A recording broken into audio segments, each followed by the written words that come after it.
Պարոն վարչապետ, եպիսկոպոսները հերթական փաստաթուղթ են հրապարակել, ստորագրել են, դիմում են տարածել, ըստ որի Արշակ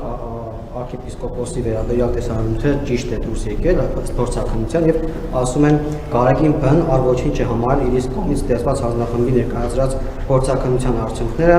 բարձրաստիճան հոգեբանական եւ լրագրող խոզանակի տարածումից հետո անցել է ամիսներ, բայց Գարեգին կաթողիկոսը, որտեղ դրած մոտեցում հայրաքրական եկեղեցու հեղինակությունը վնասող այս չափազանց վայրեն հարցի առնչությամբ եւ հանձնախումբը քանիցս պաշտոնի այդ թվում նաեւ անհայտ arczepiskopos-ներ խնդիր է հետեւականին հանձնել կաթողիկոսի ուշադրությանը, հաշվի առնելով այս իրողությունը Գարեգին Բ կաթողիկոսը ամեն գնով փորձում է կոծկել Արշակ Սրբազանի սրբապիղծ արարքը եւ դիմում են հանրությանը, պարոն վարչապետ, ասում են այսօր դիմում ենք եպիսկոպոս մեր եղբայրների եկեղեցու հավատացյալ եւ նվիրյալ զավակներին միանալու աշխարհասփյուռ հայության սրբության սրբոց Մարիաթոր Սուրբ Էջմիածնի սրբապիղծ հոգեբանականից եւ նրա մեղք քսողներից ազատելու կենսական անհրաժեշտ գործին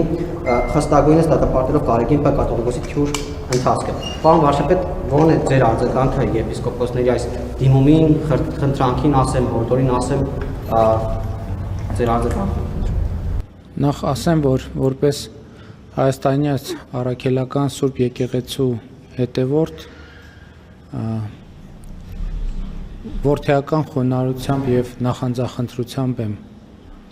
ընդունել այդ հայտարարությունը, որպես պետության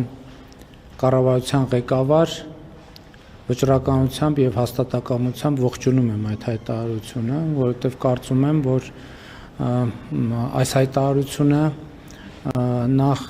ցույց է տալիս, որ մեր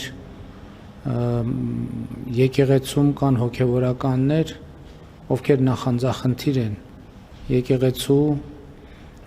հոգևոր առաքելության իրականացման գործում եւ ես իհարկե սրբազան հայրերի համաձայնության դեպքում հենց այսօր նրանց կհրավիրեմ հանդիպում կխնդրեմ, որպեսզի նաև նրանց դիրքորոշումները, մոտեցումները հայտարարությունից բխող ավելի մանրամասն հասկանամ եւ իսկ իմ դիրքորոշումները նախկինում արտահայտելու առիթ ունեցել եմ եւ այդտեղ կարծում եմ նորություն չկա։ Ես գիտեք, այս պահից արդեն ասացի հնարավոր հանդիպումից հետո կամ ավելի ճիշտ միջև հնարավոր հանդիպումը լրացուցիչ մանրամասների մասին կամ լրացուցիչ մեկնաբանություններից ձեռնպահ կմնամ։ Կրկին ուզում եմ ասել, որ որպես պետության ղեկավար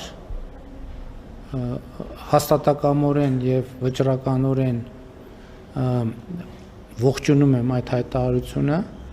եւ նաեւ այն ընդունում եմ որպես հայաստանյաց առաքելական Սուրբ եկեղեցու հետևորդ որդեական խոնարհությամբ եւ նախանձախնդրությամբ։